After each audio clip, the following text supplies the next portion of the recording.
So let's continue on with today's coverage and go from a positive light into the world of MMA and leave the dark behind us. And let's talk about what happened on Saturday, UFC Portland, a very exciting UFC Fight Night card with John Dodson headlining the fight card against John Lineker. We also had Cowboy Oliveira taking on Willowbrook. And it was an overall, controversial last two fights of the card, the co-main event and the main event of the evening. In the main event, a lot of people thought, John Dodson was able to pull out the victory via split decision. Some people had it scored differently. It came to a decision to John Lineker. Also, it leaves the first loss for John Dodson in his bantamweight run right now. When you go and shift the focus into the co-main event, Cowboy Oliveira comes in 5 pounds overweight, which is a complete, disappointment to most. He's moving up to welterweight in his next fight. Will Brooks was just not happy about it, and there was a lot of controversy leading into the fight. Will Brooks thinks that Cowboy Oliveira thinks that Will Brooks said something about his mother, and then at the end of the fight, he did the crotch chop to Will Brooks. And that completely sent, MMA fans and, the entire MMA community just off the rail. You don't do the crotch chop after, whether you won, you lost, whatever the case may be. You do not disrespect your opponent after the end of fights. I mean, when you look at both, the Nate Diaz and Conor McGregor fights, both fighters do not like each other. Both fighters are not a fan of each other. But at the end of each fight that they did, in the last two fights that they did, they respected each other at the end of the fight. That is how fights should go. But this did not go that avenue. Oliveira thinks that, there's a lot of disrespect towards his mom, but that's a discussion for a different day. But at the end of the day, the record stands as is. Charles Oliveira defeats Will Brooks, and John Lineker defeats John Dodson. So what does the future have in store for these fighters? Now, I've made a post on the Combat Coverage Facebook page, facebook.com/MMA Combat Coverage. If you have not yet checked out the Facebook page, it's probably the most in-depth MMA news source on Facebook. I run completely out of the Facebook page. We have interviews on the page. We have just about every single news from all the top MMA promotions. We even go overseas. We do a lot of Cage Warriors coverage. We also do Bellator a whole lot.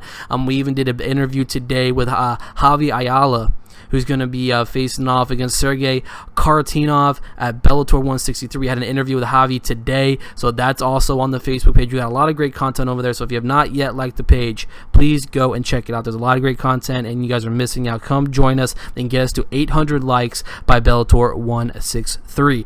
So, like I said, what is next for these fighters from the UFC Portland card? Now, I made a post on the Facebook page, like I said, and it's my top 4 fights that I want to see, put into matchmaking mode in hopes of getting later fights. Now, I'm going to pick four fighters from the event on, what I'm going to be looking for. I did not choose everybody from the event because I don't have time to sit there and play matchmaker for, an hour or 2 hours out of my day. I want to get the show ready. I got schoolwork I can be doing.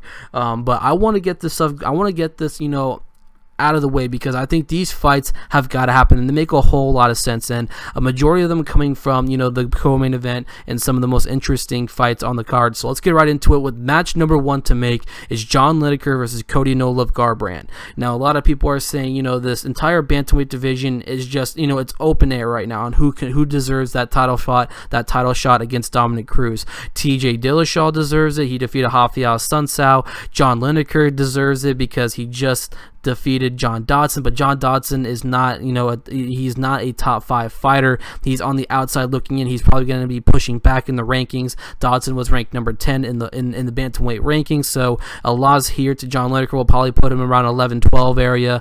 So I think that the fight does make sense. I think this was a fight that was supposed to happen at one point, and I think if Cody Garbrandt was to defeat John Lineker, there is no way in heck that the UFC would have to pass up and say Cody Garbrandt still does not deserve that title shot. I think that John Lineker and Cody Garbrandt have both done enough to face each other for that number 1 contendership. TJ Dillashaw, Rafael Sunsao, he's a great fighter and all, but I still want to see TJ Dillashaw get one more fight before getting that fight against Dominic Cruz. Now, that's going to be either between Jimmy Rivera, Brian Caraway, or even Uriah Faber. Uriah Faber has, lost, multiple chances at getting the bantamweight title. He's still remaining at bantamweight. I think the best thing for him to do was to leave bantamweight because what opportunity do you have? You have to go through guys like Cody Garbrandt. You're not going to fight him. He's your teammate and close friend. You're Jimmy Rivera. You already lost to Jimmy Rivera. Brian Caraway makes sense. John Lineker could make sense. Rafael Sunsao makes sense. The TJ Dillashaw makes sense. But Uriah Faber, he's on the back. He's taking a step back in MMA right now. So I mean, honestly, I would love to see if Faber takes somebody else, and I would think the number one contendership should be with John Lineker and Cody Garbrandt at some point in the future. I think that's the best way to do it. The second fight that I want to see made, coming in at number 2 on my top 4 list, is John Dodson versus Eddie Wineland. Now, John Dodson, like I said, he lost to John Lineker, and he's still relatively new. I think the UFC, I'm not saying they made the mistake putting John Dodson up against John Lineker, because it's a top 3 fighter in the bantamweight division, taking on a guy who's relatively, he used to fight at bantamweight, but he's been at flyweight for the majority of his UFC run. Putting him into a fight against a top-ranked, bantamweight fighter like John Lineker, I thought that was a bad move. I think, a fight with, if you want to go top 10, inside the top 10, I would say a fight with Aljamain Sterling, maybe a fight with Michael McDonald. I think John Lineker could have gotten another fight, maybe against Sunsao, maybe against TJ Dillashaw, but John Dodson's loss to Lineker will now push him back in the rankings, and what better fight to put him up against is Eddie Wineland. Eddie Wineland and John Dodson both have something to prove. They're both need a big victory. Eddie Wineland needs one, no disrespect to Wineland, he needs one to stay relevant. He really does need one to stay relevant, because if he loses, he's probably going to be, pushed back out of the rankings, because guys like Johnny Eduardo, Takeya Mizugaki, who used to be, a top 10 fighter, he's now regressing rapidly. He goes from being a top 10 to, pushing back to where 14-15 is. And Eddie Wineland has had, win-loss ordeal for a couple of fights now, and he really needs to find something huge, and I think both fighters need to make an impact, and you know what? I think a fight with Eddie Wineland and John Dodson does make sense down the line. The third fight coming up is between Will Brooks and Dustin Poirier. Now, it makes a whole lot of sense for Dustin Poirier, because Dustin Poirier is a guy who is completely underrated in my book, in this lightweight division. A former long-term featherweight fighter. I think Dustin Poirier is another fighter that really just jumped right in there and started facing some top-level competition. I can understand with everything with Michael Johnson. Michael Johnson defeated Dustin Poirier in the first round, but Dustin Poirier and both Will Brooks are both coming off losses. I think that's the best way to do it. It's probably the easiest matchup there. I just think that Gilbert Melendez versus Will Brooks was also a fight that some fans predicted. I just think that Gilbert Melendez needs to, face somebody outside the top 15. He has not been fighting like a top 15 fighter. I respect Gilbert Melendez to the max, but I just think that, I think it's going to be very hard for him to, get back. He's coming off the suspension. I think he already has a fight already booked, actually, but I just do not see a fight with Gilbert Melendez and Will Brooks happening. Like I said, I think Gilbert Melendez needs to rebuild himself into being a consistent enough fighter, getting consistent wins, and what better way to do that is to, face fighters outside the top 15, and, you can still regress and you can still go up, but, at times, I think maybe a fight or two outside the top 15, and then you can look at fights like maybe an Evan Dunham, I'm stuttering a little bit, Evan Dunham, maybe a Francisco Trinaldo, who finally got broken into the top 15, he's ranked number 13 on the UFC official lightweight rankings. But, that's for Gilbert Melendez. But I think Will Brooks and Dustin Poirier, numbers 10 and number 11 in the rankings. Both fighters need a victory, and what better way to do it is against one another. Maybe at a UFC 207, maybe a little bit later in the year, maybe to climb out to end the year.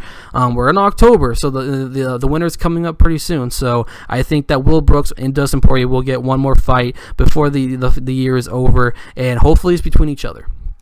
And lastly, the number 4 fight that I want to see happen is Brandon, the assassin baby, Marino, the guy who defeated none other than Louis Smolka in upset fashion. I want to see him take on Dustin Ortiz.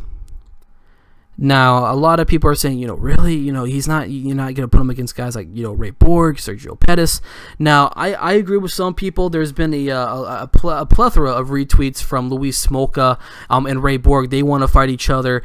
And I was going to say Ray Borg, but, with this, big campaign going on right now, I think that would be the best option for them. So I think a Louis Smolka versus Ray Borg could make a lot of sense. But Brandon Marino, he's going to be a guy that's going to be a name to be reckoned with. I tremendously like this guy. I've been following him, on outside the UFC promotion. I follow a lot of other independent MMA promotions and a lot of other promotions outside the UFC. And Brandon Marino is a guy that really caught my attention.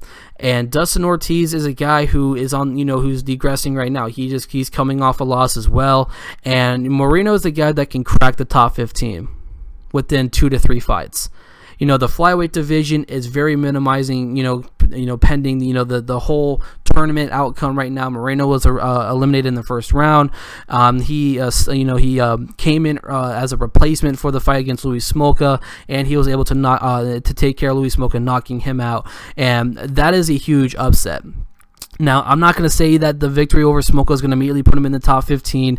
He needs one more fight, and I think that if he does it within the guys who are in the top 15, and a guy that makes a lot of sense right here is Dustin Ortiz. Justin Scoggins is making the move to bantamweight. Ray Borg and Louis Smolka is there. Sergio Pettis is injured. I don't know for how long. Maybe it could be Sergio Pettis, but Dustin Ortiz is a guy that really makes a whole lot of sense here. He's gonna need a victory and victory soon in order to stay relevant inside the flyweight division, and a fight with the newcomer, the guy who just defeated the number 9 ranked fighter, Louis Smolka. I think that if Brandon Marino is going to be the real deal, you give him a guy who's a heavy hitter. You give him a guy who can probably bring out the best in him. And I think Brandon Marino versus Dustin Ortiz is going to be the rightful fit. So, if you guys have other opinions, make sure you guys leave your guys' comments down below. I would love to hear your guys' thoughts on this. So, like I said, I'll go through my predictions post UFC Fight Night 96. Fight number 1, John Lineker versus Cody No Love Garbrandt. John Dodson versus Eddie Wineland. Will Brooks versus Dustin Poirier. And Brandon, the Assassin Baby Moreno, taking on Dustin Ortiz.